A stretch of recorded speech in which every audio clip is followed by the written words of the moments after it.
자, 여러분 안녕하세요. 이번에는 우리가 지난 시간에 영국의 자유주의 혁명까지 공부를 해봤고요.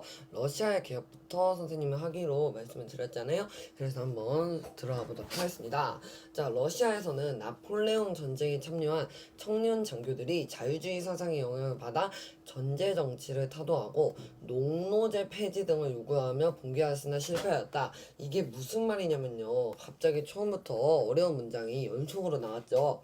일단은 전지장치는 여러분이 아실 테고 농노제라는 거는요. 그 당시에 러시아가 한 19세기에 개혁을 하거든요. 근데 이 당시에 거의 모든 유럽 각국이 다 농노제를 폐지를 합니다. 그래서 농노제가 없어졌는데 유일하게 이 러시아만이 이 농노제를 하고 있었거든요.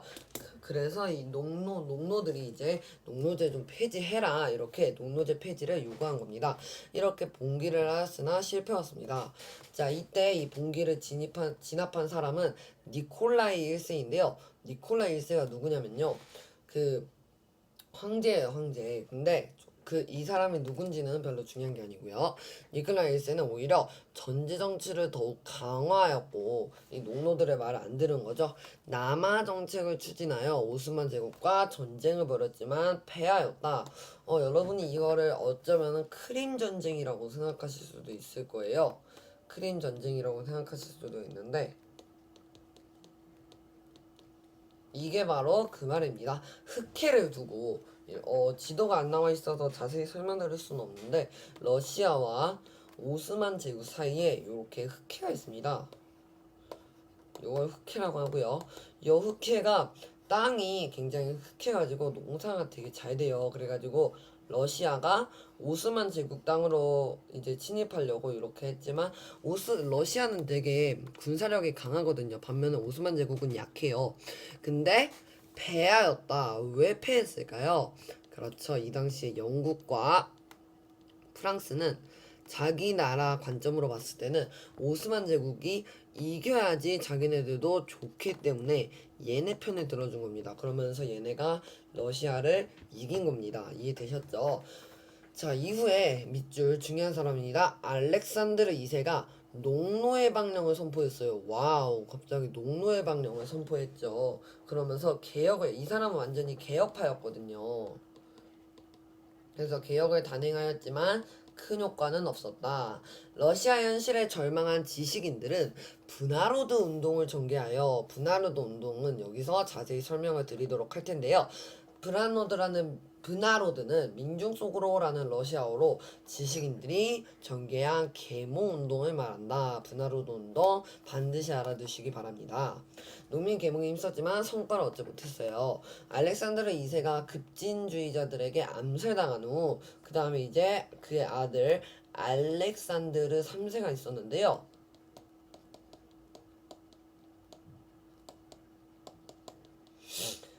네, 러시아에서는 전제 정치가 오히려 더 강화되었습니다. 자기의 아버지는 개혁을 하려고 했지만 전제 정치를 없애려고 했지만 아들이 전제 정치를 완전히 강화했고 자유주의 운동이 탄압을 받았다. 이렇게 한 다음에 이제 러시아의 혁명 그거는 이제 5단원에서 설명을 한번 드려보도록 할 거고요. 저희는 이제 그 다음 이탈리아로 넘어가 보도록 하겠습니다. 자, 러시아는 됐고요. 이탈리아의 통일에 대해서 한번 알아보도록 합시다. 자, 이탈리아 반도는 오랫동안 여러 나라로 분열되어 있었어요. 예를 들어 여기 뭐 로마 교황령도 있고요. 나폴리도 있고요. 베네치아도 있고요. 피렌체 이런 등등의 여러 나라로 분열돼 있었는데 오스트리아, 프랑스 등 주변 간섭을 받았다. 이탈리아의 통일운동은 프랑스의 2월혁명 기억나시죠? 2월혁명 이후 사르디냐 왕국을 중심으로 활발하게 전개되었다. 사르디냐 왕국은 요게요. 요게 사르디냐 왕국이에요.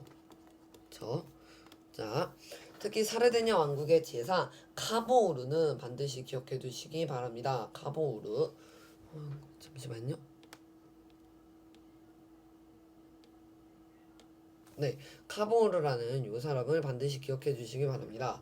카보르는요, 프랑스의 도움을 받아 오스트리아와의 전쟁에서 승리하여 중북부 지역을 통합하였다. 지금 한 요 정도를 통합했다고 생각하시면 되겠는데, 로마 교황령은 빼겠습니다. 베네치아도 빼겠습니다. 요렇게 이들은 나중에 통합이 되거든요.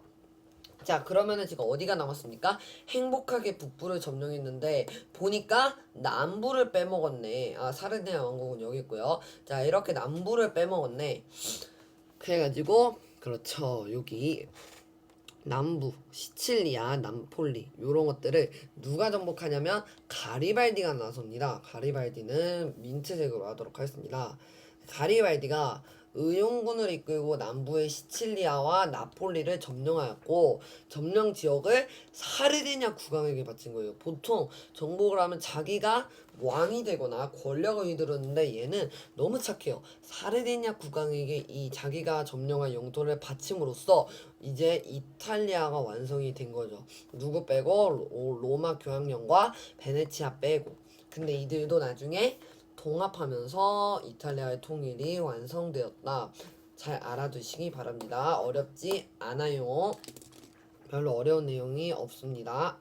자, 마지막으로 이제 독일의 통일에 대해서 공부해 보도록 하겠습니다. 자, 독일 하면은 누굴 떠올리셔야 되냐면요. 비스마르크라는 사람을 떠올리셔야 돼요. 비스마르크. 일단 한번은 본문을 읽어보도록 하겠습니다. 여러 나라로 분열되어 있던 독일의 통일은 프로이센이 주도하였다. 프로이센은 관세 동맹을 맺어. 이게 뭐냐면요. 먼저 경제적 통합을 달성하였다라고 했는데 관세 동맹이라는 게 뭐냐면 그거예요. 다른 나라에서 A라는 나라, B라는 나라에서 B나라에서 이렇게 수입을 해왔을 때 너 그거 우리한테 수입하는 거니까 수입금이랑 세금까지 줘야 돼 이런 건데 지금 독일의 입장에서는 얘네가 비록 다른 나라긴 하지만 어차피 한 민족이잖아요. 그렇죠? 한 민족이니까 얘네 입장에서는 야 우리 그래도 같은 민족인데 굳이 관세를 낼 필요가 있겠냐 하면서 관세를 없애자는 관세 동맹을 합니다. 그러면서 괜찮네 이러면서 경제적으로 먼저 통합을 하는 거예요.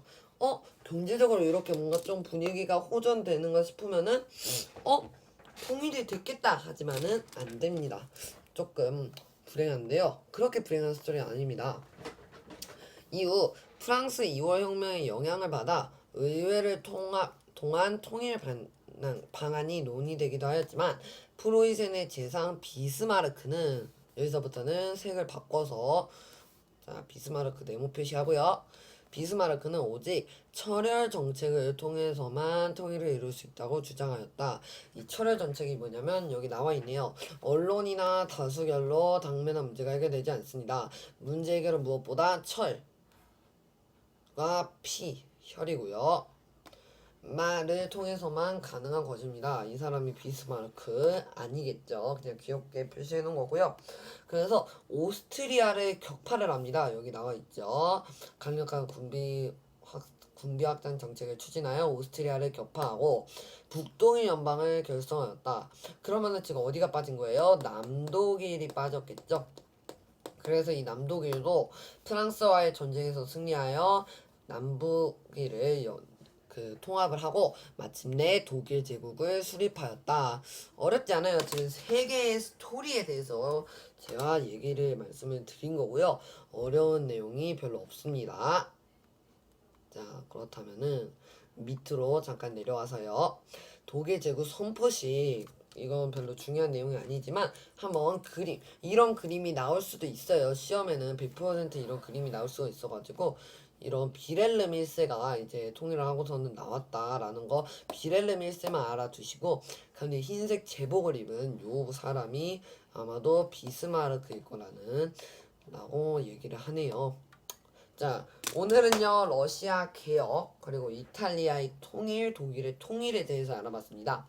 러시아에서는 알아둬야 될 사람이 알렉산드르 2세 그리고 농노 해방령을 발표하고 분하르도 운동, 농노제를 유지하였지만 나중에는 농노제를 폐지한다라는 거 잘 알아두시고 독일에는요 먼저 관세 동맹을 체결해서 경제적으로 통합을 먼저 하고 프랑크푸르트 의회에서 통일 반환을 논의했지만 실패했고, 그리고 비스마르크의 철혈 정책으로 오스트리아가 격파되고 북동 연방이 결성되고, 남은 남독일은 프랑스와 전쟁을 통해 승리해서 통합을 하면서 독일 제국이 수립되면서 비렐름 1세가 황제에 즉위하였다.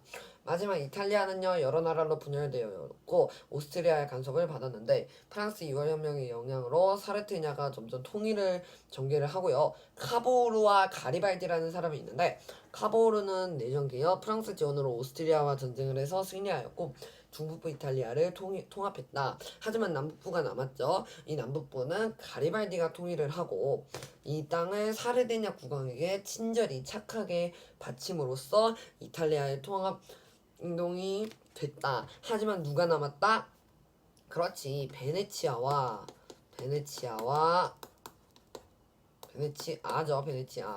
그리고 로마 교황령이 남았는데 이 로마 교황령까지 나중에 통합이 되면서 이탈리아의 통일이 완성되었다까지 여러분이 알고 가시면 될 것 같습니다. 자, 오늘은 이렇게 공부해봤고요. 다음 시간에는 남북 전쟁도 제가 미국 혁명 때 다뤘었죠. 그리고 그 다음에는 이제 라틴 아메리카의 독립 요거 한쪽을 다뤄보고요. 그 다음에 이제 소단어 1단원을 마무리하도록 하겠습니다.